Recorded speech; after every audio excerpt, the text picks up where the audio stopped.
June. I work with Edinburgh Gin. I'm going to talk to you about Edinburgh's distilling history, and I'm going to bore you with lots of dates and facts and stories, and you won't remember any of them.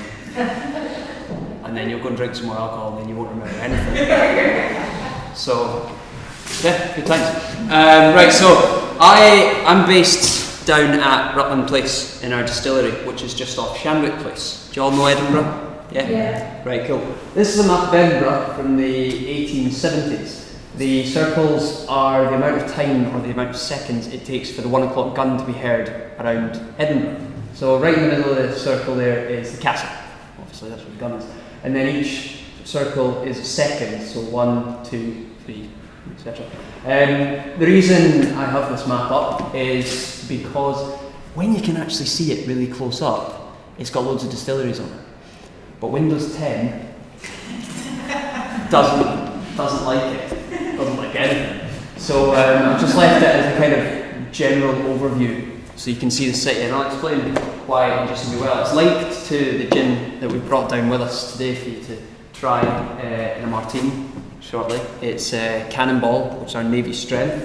I'll give you the story of that in a wee while. Now, Shamrock Place is this black line coming from the bottom left here. That's the old railway from Haymarket. Well, it's still used as a railway line today, from Haymarket through to the Waverley train station. But just where it disappears in that second red circle is Shamrock Place. We're just above it and slightly across it. This is, you know, the Caledonian Hotel. That used to be the Caledonian Station, which is, well, it's not there anymore. We're right next to that. We've been distilling there since 2014. The first gin we released from our distillery was Cannonball, which is the Navy Strength 57.2. We then followed that with a Christmas gin, which is distilled with frankincense and myrrh. We now understand why more things are not flavoured with frankincense and myrrh. They are quite hard to work with, and we can just imagine how disappointed baby Jesus was with 2 out of 3 of his birthday presents. We then did a Valentine's gin, which was post-infused with rose petals and hibiscus, so it's bright pink, very romantic. We then did our Seaside Gin, which is distilled in cooperation with Heriot-Watt University. Heriot-Watt University we have with Heriot-Watt University a KTP, which is a knowledge transfer partnership. Basically, our head distiller, Dave, is employed by us to do loads of production and employed by them to do loads of research. So basically, 5 days out of 7, we get to fart about with new botanicals and make new bottles of gin. And none of us drive to work and none of us drive home. So it's usually quite fun. The distillery itself is open 7 days a week as a visitor centre. You can come in, and again, we talk at you when it comes to the history of gin. We talk to you more about the botanicals, and we show you the distillery itself. Our distillery is probably about the same size as this bit to this bit. It's tiny, and you can touch both walls like this. It's tiny, and we have 2 stills. Caledonia, who is a Loman still, which is a smaller version of a continuous still, and Flora, who is your traditional alembic pot still. Stills are always female, and they are usually named after the distiller's children. Our distillers don't have any children that they're aware of, so they've just got nice Scottish names. Now, there are 150 litres, but we run them at 120, and that gets us 55 litres of raw spirit, which translates to about 150 bottles per run. So we run the stills once on, once off, so 1 day on, 1 day off, in order to cool them out, clean them. And what this means is we make 300 bottles a day, between 900 to 1,200 bottles a week at our Rutland Place distillery. We also have just opened up another distillery in Leith. We've just opened up a distillery in the biscuit factory, where they used to make biscuits. They didn't go very far from the name. This 1, 2, 3, 4, fourth circle, just in the top centre, is where the distillery is now. It's on Anderson Place. It's not open to the public. Well, it kind of is if there's some sort of like weird rave going on in the biscuit factory, or some sort of art installation that you're not entirely sure if it's an art installation or if they're still doing some construction work. So in there we have our bigger still, who is called Jeannie, I refused to give her the name that was actually she was christened with because it's bloody awful. Her name is sorry, What was it? Gin Genie. Oh no. That collective groan was much louder when I received a text on holiday saying, "Guess what we've named Distilled?" And I was like, "I don't care." And then they told me, and I was like, "Oh no, wait, I do care." So I just call her Jean for short. And she's massive in comparison to the stills that we have at Rutland Place. She is 1,000 litres, so she's nice and rotund, curvy, shall I say. And we're not entirely sure how much we can produce on her yet, because we're still experimenting and mucking about and trying to scale up recipes and just generally having a good time with her. Kind of. Scaling up production-wise is ridiculously difficult, because what we normally do with a research gin is we distill one bottle on a tiny wee still, and then we go, "Oh, that's great," and then we have to do maths, and we're all terrible at maths because we have to try and work out the recipe, and then you think, well, if you just multiply it by this to get it into this, that'll work. It doesn't work like that at all. So it usually takes us a good few efforts at the distillation before we actually get the scale-up recipe as we want it. Now, the biscuit factory has opened up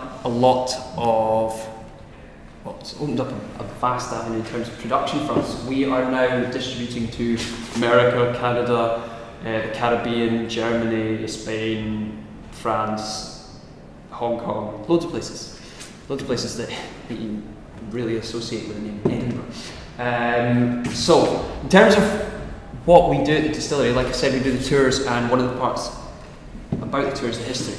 Now, are you all Edinburgh local? You all live here, yeah. So, the distillation in Edinburgh started out in the early 1700s. People began distilling at home, and by the mid-1770s, 1777, there were 400 illegal stills hidden throughout Edinburgh. They were mostly in people's houses.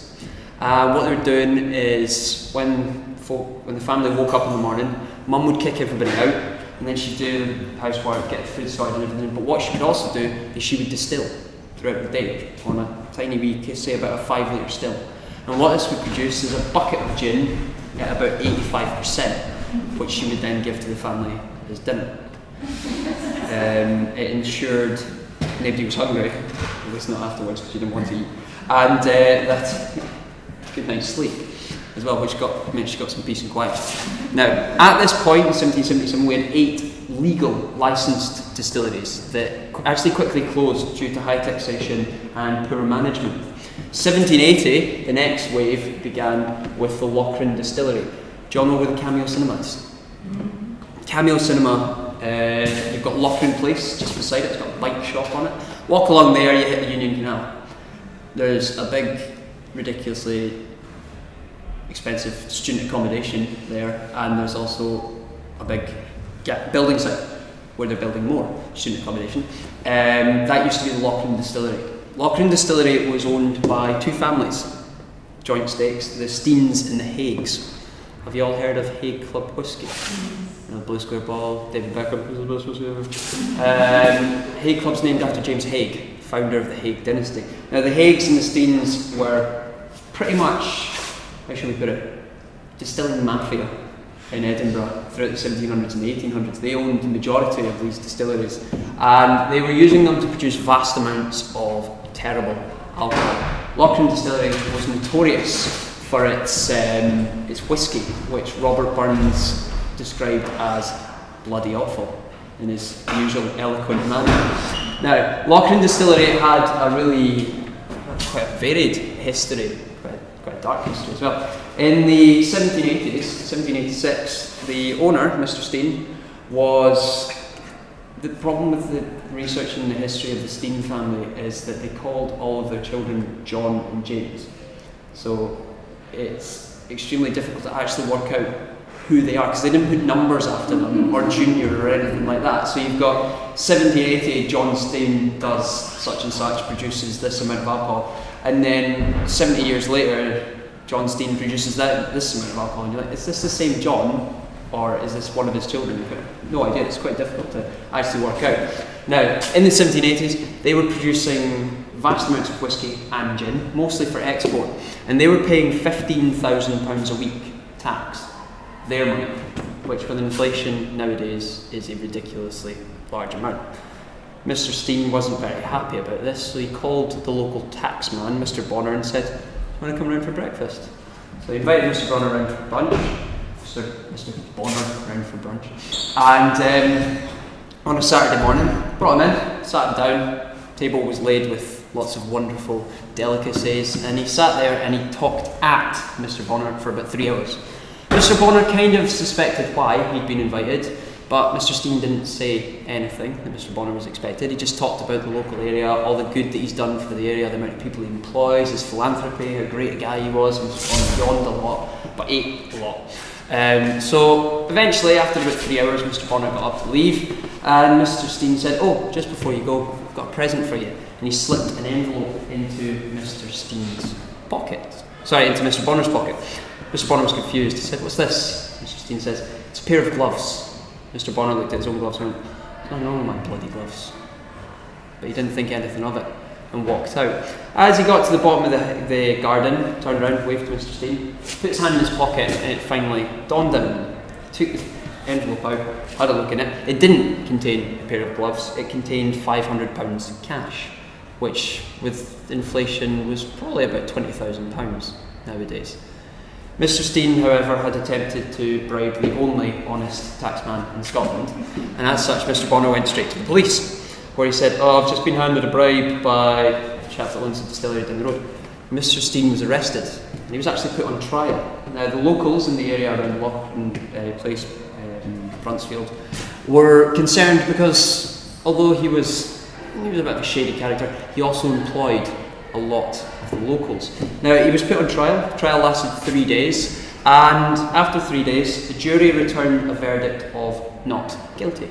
Now, everybody was confused by this, like, how? He was quite literally caught red-handed. Why has this happened? The reason that Mr. Steen got away with it is because his lawyer said, "You can't prove this is a bribe and not a gift," because he had given it to Mr. Bonner 3 weeks after his birthday, and after he'd been arrested, he said, "It's just a birthday present. It's just a bit late. It was a present nonetheless." Because there was a note inside the envelope that just it wasn't signed. All it said was, "This will be repeated once a year." The defence argued that this was just him basically saying, "Every year I'm going to give you a really good birthday present," which was absurd. But it wasn't. It was then. Everybody was a little bit relieved because obviously then nobody lost their job because the distillery didn't have to close. But what people did realise is that the judge that presided over the case, who was known for being a rather frugal man, was seen spending a very large amount of money in the local area over the few days after the trial had commenced. It gives you an idea of what these distillers were like, and they were morally redundant, shall we say, but they were pretty much dedicated to the art of getting everybody hammered. And we have to commend them for that, because we wouldn't have things like this today if it wasn't for their illegality and unscrupulous money-grabbing natures. Now, the Lochran distillery began to produce vast amounts of booze. At one point it had 12 stills, ranging between 500 and 1,000 litres, which even by today's standards, that's a massive distillery. Now, afterwards, into the late 1790s, 1797, the Steens again got in a bit of trouble because they were fed up of paying tax. Again, they hadn't learned their lesson. They decided rather than bribing, they thought, well, how about this time we go down the technological route and we begin playing about with the stills. Now, they were taxed on the basis that they produced alcohol once a day from the stills, 6 days a week. They weren't allowed to distill on Sundays, that was the Sabbath, and God didn't want you to distill on the Sabbath, apparently. So, what they did was they produced a new type of still, which was known as the shallow still, which didn't produce spirit once a day, it produced spirit 96 times a day. They then didn't tell anyone for about 4 months. So they were producing 96 runs of alcohol a day, 6 days a week for 4 months without paying tax. They saved a very large amount of money. I say saved, stole effectively, very large amount of money. And eventually they were caught. And again, they got in a lot of trouble and they were basically forced into administration. But the Haigs, well, the Steens and the Haigs were together. They were business partners. So what the Haigs did is they basically bankrolled them out of administration, because not only were they business partners, they intertwined their families. So when you look at the kids again, it's either John and James Steen or John and James Haig, which again just gets even more bloody confusing. Now, into the 1820s, and in 1821, on the 3rd of April, the Lochran distillery exploded. There are very few instances of distilleries actually exploding in Scottish history. There's one other case, but it wasn't thankfully a still that blew up, it was a boiler. Now they fitted new steam boilers in March 1821, and this is before you had a pressure gauge. So they got this new steam boiler and then they put it on, and then they thought, right, let's turn it up to 11, because that means more pressure, which means more heat, which means more alcohol, which means more money. Seems like a solid piece of logic. However, they hadn't taken into account that when you heat up and pressurise something, eventually it's going to have to escape somehow. So the boiler exploded, but it didn't explode like a bomb, it exploded like a rocket. And it was fired up in the air, it went through the roof, it hit a height of 70 feet and then landed 150 feet away inside one of the adjacent buildings, which was thankfully owned by the Steens. This caused a bit of consternation in the local area, and this is another reason I have this map. As I said a minute ago, this map is representing the amount of time it takes for the 1 o'clock gun to be heard around the city of Edinburgh. Now the 1 o'clock gun is pretty damn loud. It's not as loud now as it was with cars and noise pollution and so on. But when the Lochran distillery exploded at about 9 in the morning, everyone was a bit confused because it sounded like the 1 o'clock gun. In fact, it was louder than the 1 o'clock gun. And this, it was heard for 3 miles around. So that's well out of the city. People down in Leith were extremely confused because that's how they set their watches. For it was meant to be 1 o'clock, they're looking at it and they're going, I didn't lose that much time last night, did I? It was ridiculous, and 2 people were caught in the blast. Scots Magazine report for the following month states that one chap who was in the vicinity of the boiler exploding had his head cloven in 2, and the other chap, it took them a wee while to find him, at least most of them, because after the explosion had cleared and they got into the boiler house, they found some of them. They found his boots and his shins.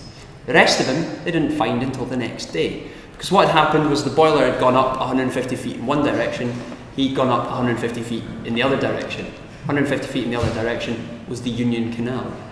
He landed in there, and the only reason they found him is because when they brought the casks in on a barge the next morning, there was a strange thudding noise up against the hull.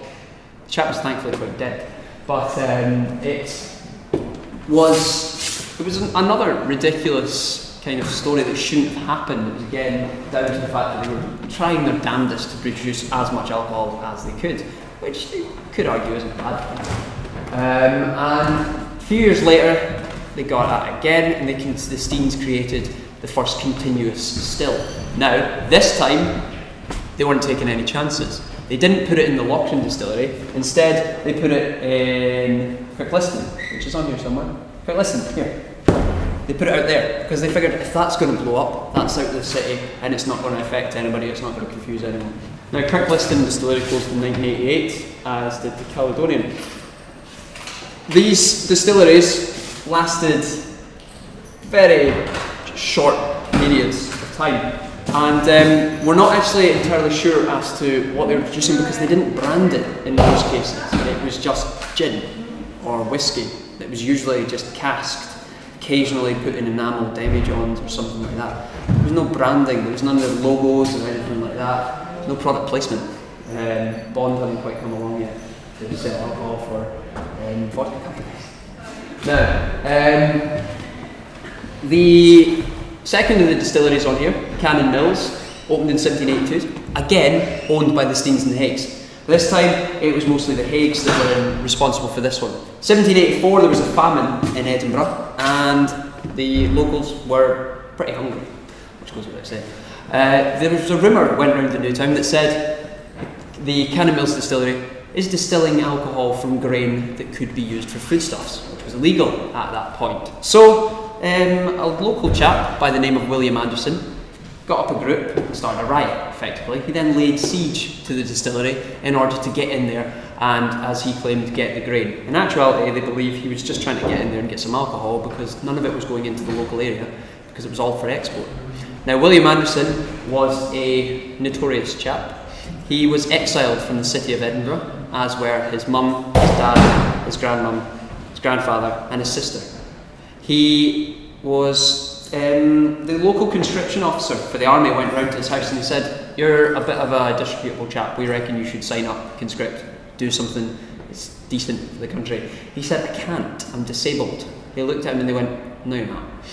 He went, "Just give me a minute." He walked off into the kitchen, came through a set, there was a thud, muffled squeal, and then he came back through again and he said, "I can't sign up, I'm disabled." And they went, "How?" He produced his hand, he'd cut off his thumb in order to avoid military service, because if you cut off your thumb you can't hold a musket, which got him away with it. Now he led the rioters, they laid siege to the distillery, they burst in. Now the distillery staff were pretty confused by this and they pushed them back. And the rioters weren't quelled. They thought, right, well we'll try again in a few days. But Mr. Steen and Mr. Haig were ready for them. They gave the distillers and the staff a day off, but asked them to leave their uniforms.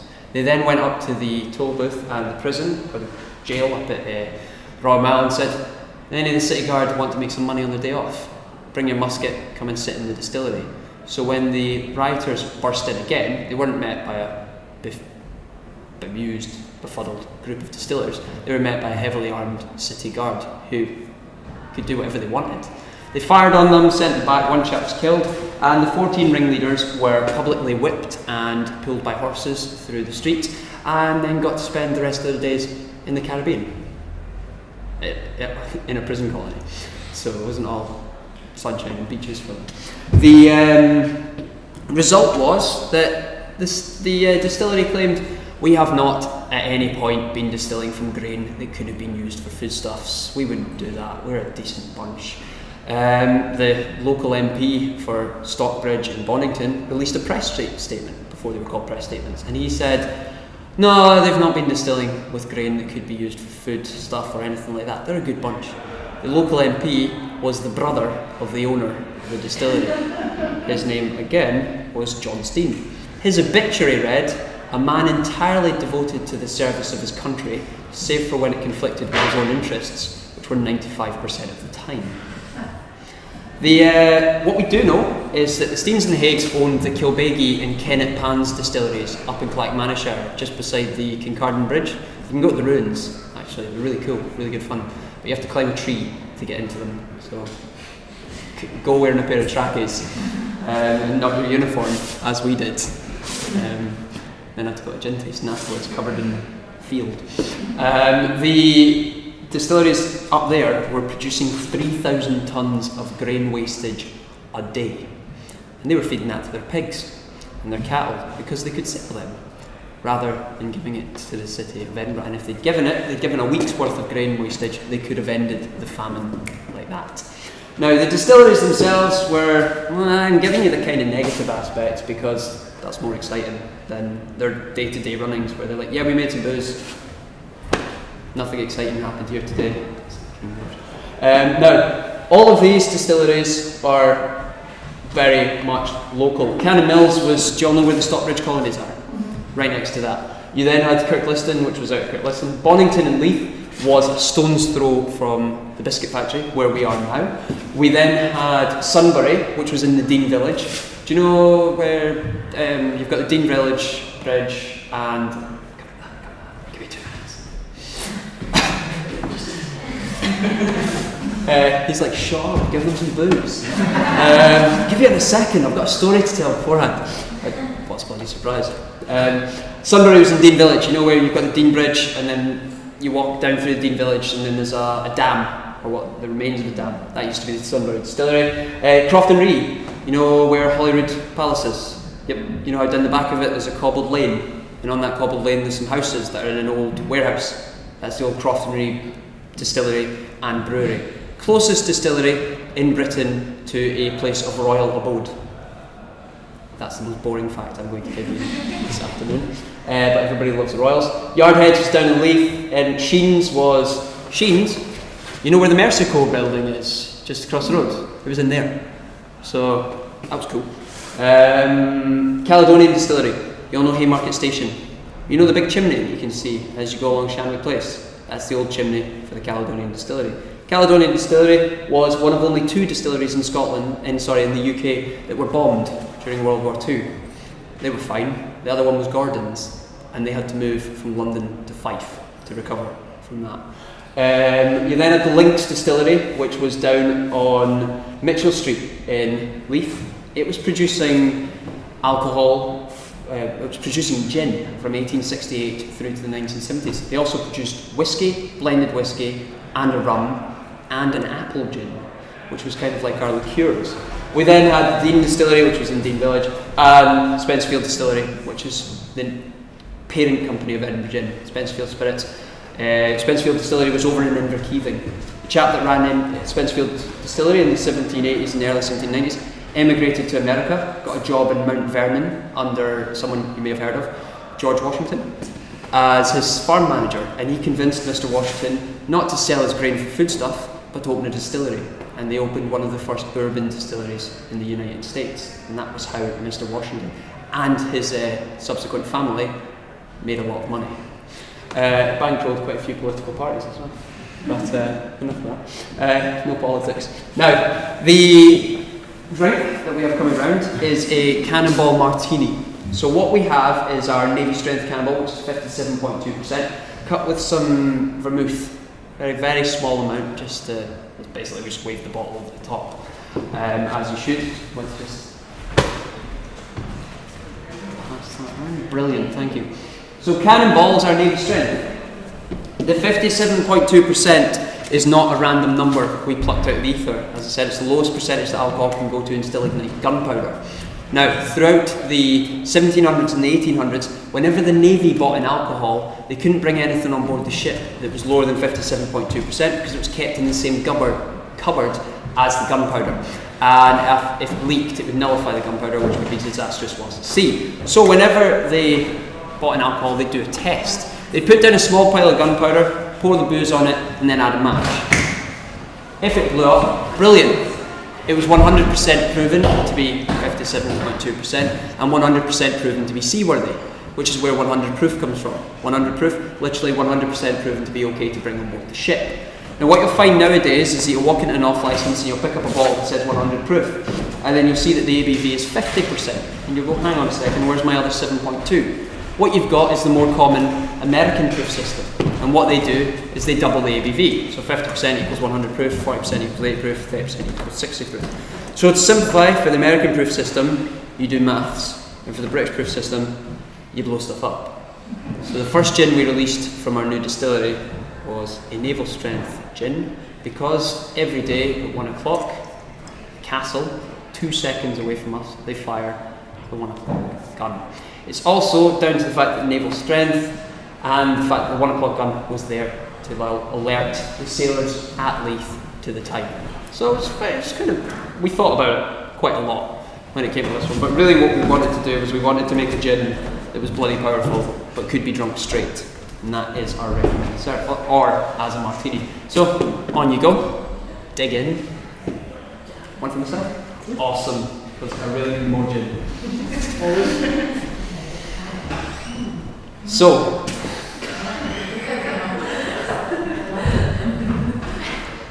the vermouth tempers it a little bit. It's distilled with Szechuan peppercorns, and the reason the Szechuan peppercorns are there is because they help to distract your tongue from the higher percentage of alcohol and make it easier to drink. We've also got double the amount of juniper in there, and I don't think So yeah, it's one of the products that we produce from our Rutland Place distillery along with Seaside and Eden Gin. We will have another gin out in August, which is another limited release. It's a super big secret and I can't tell you anything about it without losing my job. But myself and our head distiller Dave have lobbied for this one for quite a while. If any of you were at the Fringe show last year, you've already tried it. But I'm wary of telling you what's in it because I'm aware of the fact that we're under a roof with 30 other gin companies. And we're pretty pleased with it.